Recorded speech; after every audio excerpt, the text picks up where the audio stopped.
जो जो procession illegal खुद है और इलीगल प्रोसेशन के बावजूद वो हिंसा पे उतारू होगा तो कानून चुप नहीं बैठेगा। कानून उनको नियंत्रित करने के लिए जो कानून में पहला कदम होगा वो उठाएगा, वो उठाया गया और उनको यहाँ से हटा दिया। लेकिन तो खबरें बिल्कुल इनका जो इलीगल प्रोसेशन था उन्होंने प्रशासन पर भी धक्का मुक्की किया, बैरिकेटिंग उलट दिया। तो वैसी स्थिति में आम जनजीवन को अस्त व्यस्त किया तो प्रशासन मूक दर्शक नहीं न बैठेगा।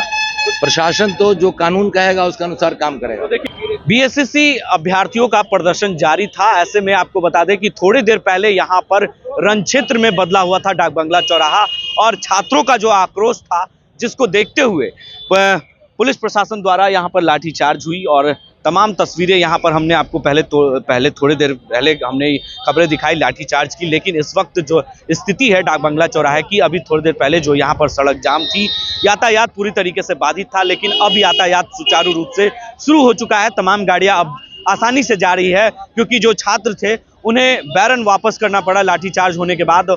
तमाम पुलिस प्रशासन की मुस्तैदी यहाँ पर हैं और जो मजिस्ट्रेट थे एमएच खान उनके द्वारा यहाँ पर जो है आदेश दिया गया और उसके बाद जो है लाठीचार्ज हुई। प्रशासन की पूरी तरीके से यहाँ पे मुस्तैदी है। डाक बंगला चौराहे पर वाटर कैनन गाड़ियाँ, दंगा नियंत्रण वाहन, तमाम गाड़ियाँ यहाँ पर मौजूद थी कि किसी तरह का अगर जो छात्र हैं आक्रोश अगर आगे दिखाते हैं तो उन पर जो है वाटर कैनन का भी इस्तेमाल किया जाएगा, क्योंकि ठंड है और ठंड को देखते हुए वाटर कैनन का इस्तेमाल भले नहीं हुआ लेकिन पुलिस ने लाठीचार्ज कर जो है उन्हें बैरन वापस कर दिया। यहाँ पर एमएच खान जो मजिस्ट्रेट हैं उनसे भी हम बात करेंगे और जानेंगे किस तरीके से लाठीचार्ज हुआ और क्यों लाठीचार्ज करना पड़ा। तमाम बातें एमएच खान से बात करेंगे।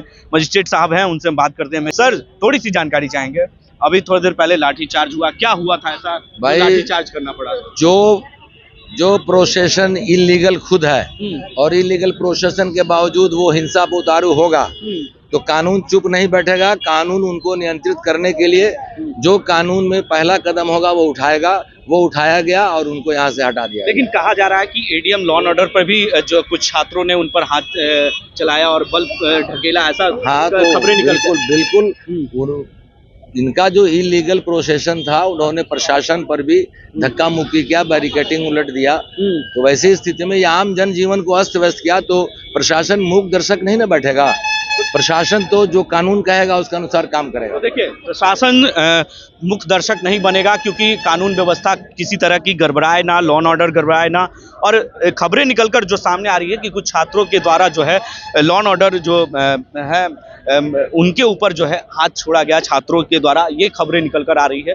तब जाकर छात्रों पर जो है पुलिस ने बलपूर्वक लाठीचार्ज किया और यहाँ से उन्हें वापस भेजा है लाठीचार्ज कर। और जो यहाँ पर जो प्रोटेस्ट था वो लगातार छात्रों का जारी था और बैरिकेडिंग लगाई गई थी। थोड़ी देर पहले हमने खबरें भी दिखाई, लेकिन अब जो है पूरी तरीके से यातायात सुचारू रूप से शुरू हो चुका है।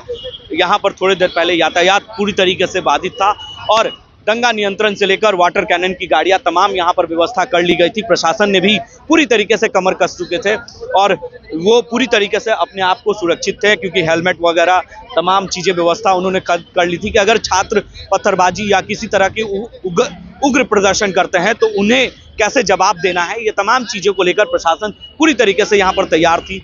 और कह सकते हैं कि इस वक्त जो तस्वीरें हैं पटना के डाक बंगला चौराहे पर और जो मजिस्ट्रेट एमएच खान है उनसे भी हमने बात की और उन्होंने सीधे तौर पर कहा कि लॉ एंड ऑर्डर से समझौता नहीं किया जा सकता है। लॉ एंड ऑर्डर जो है वो अगर बाधित लॉ एंड ऑर्डर को डिस्टर्ब किया जाएगा तो वो लाठीचार्ज होना अनिवार्य है। ऐसे में जो उन्होंने रूट चार्ट भी दिया था तो रूट चार्ट से वो नहीं आ रहे थे, रूट चार्ट से अलग होकर जो अपना रास्ता उन्होंने चुना था छात्रों ने। इसलिए बीएसएससी के जो अभ्यर्थी हैं पेपर लीक मामले को लेकर लगातार वो प्रदर्शन कर रहे थे और प्रदर्शन उनका जारी था और आज भी उन्होंने प्रदर्शन किया।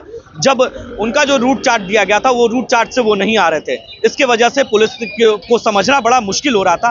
लेकिन प्रशासन ने बड़ी मुस्तैदी और समझदारी से काम किया और उसके बाद जो है छात्रों पर लाठीचार्ज कर उन्हें यहाँ से बैरन वापस कर दिया है और अब जो है पूरी तरीके से यातायात जो है सुचारू रूप से चल रहा है। ये डाक बंगला चौराहा का नज़ारा है। देखिए किस वक्त जो तस्वीरों के जरिए हम आपको दिखा रहे हैं कि किस तरीके से यातायात सुचारू रूप से चल रहा है और ट्रैफिक पुलिस जो यहाँ पर मौजूद है और तमाम गाड़ियों को आने जाने की जो है अब जो रास्ता है वो दिया जा रहा है। लेकिन थोड़ी बहुत रस है क्योंकि काफ़ी देर तक यहाँ पर जाम रहा और जो छात्र थे वो पटना कॉलेज से निकले थे, भिकना पहाड़ी होते हुए, एग्जीबिशन रोड होते हुए, फ्रेजर रोड होते हुए, तब वो डाक बंगला पहुंचे थे। जबकि उनका रूट चार्ट तो कुछ और ही था, क्योंकि वो पटना कॉलेज से अगर आते तो सीधा गांधी मैदान होते हुए जेपी गोलंबर, और जेपी गोलंबर से होते हुए तब डाक बंगला पहुंचते। लेकिन उन्होंने जो रूट चार्ट दिया था, वो रूट चार्ट से वो भटक कर रास्ता जो है अलग अपनाया और राजभवन वो जाना चाहते थे, क्योंकि उनकी जो पेपर लीक हुई है, तो दोनों जो 2 पालियों में एग्जाम है उसकी वो पेपर को भी वो चाहते हैं कि जो है रद्द किया जाए। लेकिन एक ही